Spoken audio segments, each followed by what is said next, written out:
Добри дојде Зоран Иванов, долгогодишен новинар, може да се рече и доаен во македонското новинарство, наш драг колега и уредник на Нова ТВ. За почеток, пред се би сакала да те прашам во нашен или интервју, што е новинарски интегритет? Благодарам за поканата и за вниманието. Интегритет е карактер новинарски и е многу индивидуален. Јас во неколку наврати имам кажано и стојам за тој свој личен став дека не може секој да биде новинар. Новинар може да биде само личност со дигнитет, која може да каже не на главниот уредник, да пренесе главниот уредник на собственикот на медиумот дека тој нели актер новинарски вели не за некои ситуации што му се наметнуваат да ги кажува во кои не верува или знае дека не се според новинарските професионални стандарди, да не зборувам вистините или не знам какви. Со два-три збора, значи тоа е, мислам дека е карактер на една категорија. Дали медиумите во нашата земја или да речеме луѓето, медиумските работници кои што ги одржуваат во живот, го имаат тој новинарски интегритет во оваа време кое што го живееме и споредбено со тоа дали можеме да кажеме дека медиумите се слободни? Билјана, секое време и според моето искуство долгогодишно во оваа професија е време погодно за новинарството, но и во секое тоа време погодно за новинарство има новинари неновинари и има новинари асови, без оглед на возраст, искуство и така натаму. Се враќам на првото прашање на луѓе со дигнитет, кои новинарската професија во сршта на своето битисување ја разбираат како нешто, како некоја голема одговорност кон општеството, кон јавноста, кон граѓаните, кон консументите на неговите информации и воопшто на медиумот во кој работи. И како воопшто и животот и новинарската професија бара борба постојана, посебно во редакциите, бара диалектика, бара комуникација меѓу колегите, бара разговор за сите теми, за сите дневни прашања, за сите анализи, нели, така натаму, што многу ретко се случува во последно време, за разлика од времето порано, нели, бидејќи ме представи како новинар долгогодишен. Да се навратам во неколку десетина секунди на тоа мое време, нели, на моите, условно да речам, зрели новинарски години, се разговараше за секоја тема. Колегите, јас сум потекнувам од Радио Скопје, таму помина 25 години, таму немаше ден да нема неофицијални или службени некои состаноци, туку разговор меѓу колегите за се што се пишуваше или се имаше намера да се напише, тезите се отвараа јавно меѓу колегите, па некој ќе ти дофрли за уште нешто, па ќе купиш нешто, ќе одбиеш и така натаму. Сега колку што ги следам работите и тој амбиент во редакциите, молк, за се разговара, само не се разговара за новинарството и за темите дневни за што треба новинарите да ги одработат. Уште помалку претпоставувам со оглед на тоа што некои состојби се повторуваат, особено на највлијателните се уште во Македонија националните телевизии, телевизиите со национални концесии, највлијателни во средната и по старата, по возрастната генерација, па зошто да не и кај помлади кои па малку гледаат информативни емисии, зборувам во делот на вестите, на тоа дневно информирање, на градење на таа општествена свест и на формирање на некој начин, ако не формирање, влијание врз јавното мислење. Еве, доаѓаат избори, се е битно. Значи, човек да се шокира колку лесно политичарите поминуваат низ прашањата на новинарите, колку бенигни прашања поставуваат новинарите за состојби што ги познаваат дека не се такви, колку се сервилни и така натаму. Дали тоа зависи од собствениците, од главните уредници, не знам, но кога е главен уредник, кога ќе му дојде премиер и кога вели ние промашивме со градоначалничката на Скопје, но извлековме поука сега за наредните избори, имаме, нели, наши кадри, дека сметот во кој се даваат Скопјани е нејзино дело, еминентна уредничка на влијателна телевизија што го води интервјуто не си дозволи да го праша, очекуваат граѓаните, гледачите, сите очекуваме, нели, пред малите екрани, да рече чекајте, таа жена ваква таква нека е никаква, таа е градоначалничка, понуди вие како влада да ги даде градските пари за таа намена да купите, не знам, 20, 30, 50 автобуси, вие тоа го одбивте. Советот е, нели, го водите вие, она се жали дека комунални овие возила за смет, не ги дозволувате да купи затоа што не ги гласате. Тоа е пак вашата партија. И тоа молчи, се ние чекаме, нели, тој импакт, тој го нема. Тоа не се случувало ни во комунизмот. Таква неслобода. Значи не се медиумите неслободни, неслободни се новинарите по собствен избор. Веќе кога зборуваме за таа неслобода, маскирана во она што ние го нарекуваме демократија и слободата на изразување, и слободата на медиумите која е отворена, или ние уште се водиме како демократско општество, независно од тоа како функционираме и како сегашната власт или властите ја водат државата. Меѓутоа, нешто што им промакнува можеби на нашите медиуми, тоа вие ќе ми кажете, е влијанието што ние однадвор го имаме, а тоа е влијанието на рускиот и српскиот свет, токму во македонските медиуми и воопшто во општествено-политичкиот живот. Какво е тоа влијание и колкаво е тоа влијание? Таа тема е малку комплексна и не би можел вака површно да кажам има ли влијание и колкаво е влијанието. Дека има влијание и на српскиот и на рускиот свет, тоа е еминентно, но тој српски свет, да речем, има влијание во естрадата, во културата, во вратите на Македонија се отворени за разни естрадни кои собираат 50, 30, 60, 100.000 луѓе и тоа е влијание, да речем, на српскиот свет, иако е во делот на забавата на културата, нели? Камо среќа да има влијание од областа на културата од сите, нели, опкружувања. Дека геостратегиски гледано, да, ние сме интересно подрече и како Македонија и за српскиот и за поготово за рускиот свет, тука неспорно и дека такви влијанија има, дека се отвораат се повеќе портали чии содржини гледаш дека инклинираат кон таквата политика и идеолошка на руската страна, нели, повеќе отколку не знам српската. Може да зборуваме и за други светови, за не знам за грчкиот свет, за албанскиот свет, за не знам бизнис светот кој навлегува преку разни канали. Но факт е дека да, медиумите, но кога говориме за неслобода на медиумите, мислам дека проблемот е кај собствениците околу вакви глобални влијанија, дали е српски или руски свет. Тука се во прашање собствениците кои веројатно имаат интерес, тие не се глупави да него тоа препознаваат или не го прават туку така. Значи, тие наметнуваат некаква. За една таква политика одбираат главен уредник, човек кој може да ги следи тие нивни насоки. Тие се одбираат екипа или екипа се задржува која е подготвена тоа новинарска да го промовира.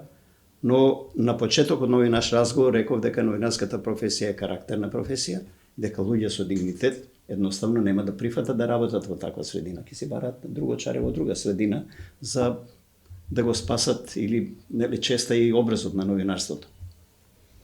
Со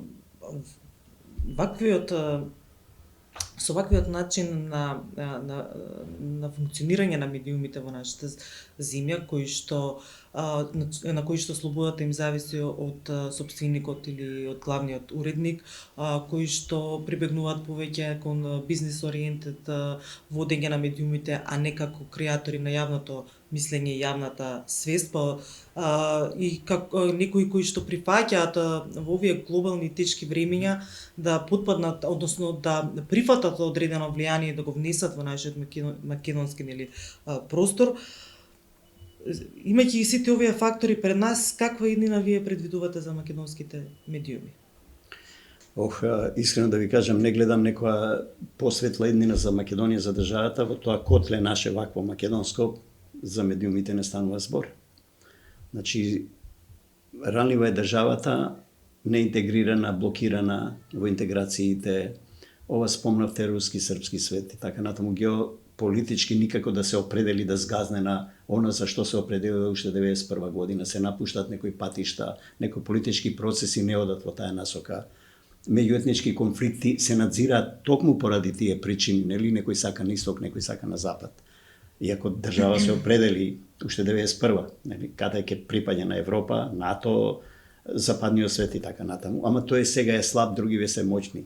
Ќе помине и овој бран, и ова е мода, и ова е глобални недораспирање. Светот ќе си го најде местото. Ние сме во Европа, но овој континент нема бегање од тоа, а европските вредности уште за среќа се над од социолошки, хуманитарни, материјални, какви сакате околности над сите други вредности познати во денешниот свет во човештвото. Така што нема бегање, Македонија не може на друго место, но многу штета се нанесува токму околу тие дилеми кои правец да го фати.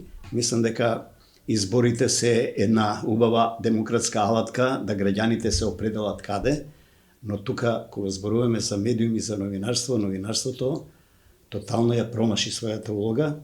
Мислам дека многу медиуми, највлијателни, од портали влијателни до националните телевизии со така влијателни, преку собственици, преку центри на моќ, но не овие што ги спомнуваат во политиката, туку напред се бизнис центри на моќ. Би рекол бизнис центри кои се со полулегални овие своји активности, нели, само желба за профит, дека не може да биде ниту државата слободна, ниту медиумите слободни, а медиумите не се подготвени да направат една, условно да речем, револуција, една просветителска, да кажат ова е нашиот пат, да се спротивстават на политиката, во интервјуата кои ги прават со одговорните луѓе во државата, да ги поставуваат вистинските прашања, да ги бараат вистинските одговори, да ги извадат од таа крилишта на каде што од авион се гледа кога лажат, кога манипулираат. Тоа не се новинарите неуки го знаат, премолчуваат, значи да не премолчуваат. Влијанието е огромно на медиумите, но медиумите се заспани, се во скутот на власта. Не говорам само на актуелната, имало примери на претходната, иако ова е малку потврда, поригидна, понедемократска. Не знам дали имаат сила медиумите да направат нешто, некој условно би речел културолошки пресврт во општеството за евидат избори граѓаните да сватат што е вистина, што е лага. Тоа е обврска на медиумот, кога се формира медиумот, тој мора да одвојува вистината од лагата. Тоа не го прават. Мислам дека нашите медиуми генерално, со честни исклучоци, пливаат во лагите на политиката и уживаат во тоа, во таа комоција. Со ваква слика и со ваква перспектива која што име и иднина која што ја предвидувате за медиумите, која би била вашата препорака до идните генерации, млади новинари и новинарки? Знаеш што, младите Билјана разбраа каде загази и каде зацапа во колкава кал новинарството македонско. И се помалку има интерес за новинарската професија. Се жалат факултетите, катедрите по новинарство дека мака мачат да привлечат студенти, нели? Се затвораат катедри. Така што ова вештачкава интелигенција си го прави своето, може би дел од редакциите во блиска иднина веќе.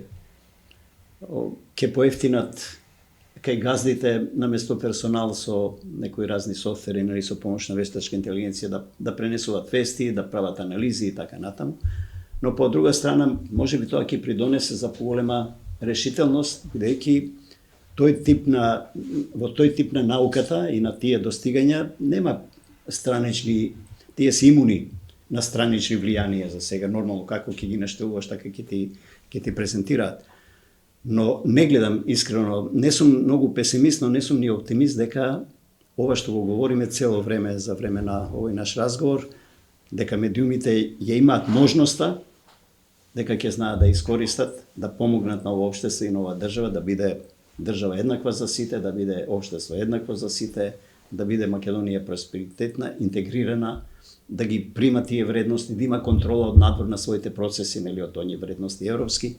Мислам дека не се заинтересирани, се живе од денеска за утре, некој рекламче ваму, некој уредник порталче му отвориле, нели, па таму некоја реклама, некоја привилегија, пристојно се живее.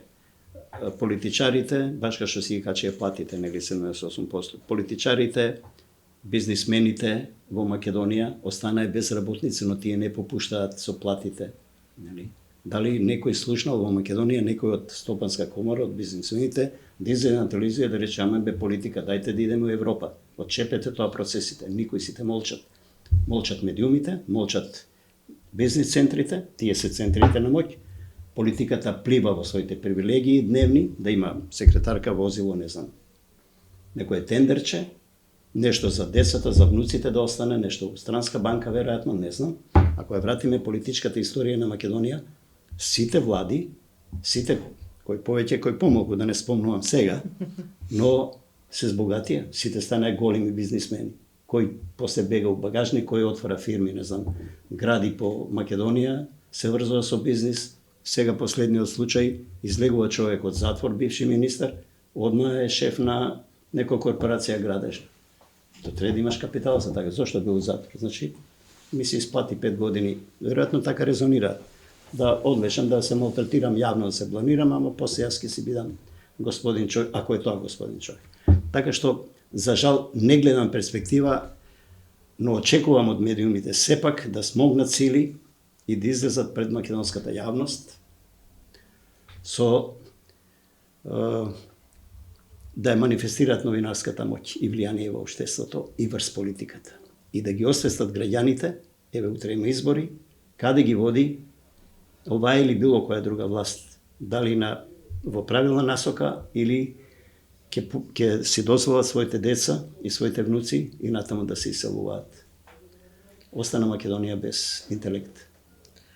Со ваква светла иднина, односно одињето на тешкиот пат за враќање на довербата пред се во медиумите, затоа што не еднаш во јавноста, во ни социјалните мрежи, па дури и во изјавите на јавни личности, политичарите, може да се забележи дека секој проблем или одреден тип на проблеми за кои што се грижа јавноста и за кои што е застигната јавноста, се обвинуваат токму медиумите, а тоа се должи на лошо или недоволно добро пренесување на информациите или пренесување на полувистини, лажни вести или дезинформации.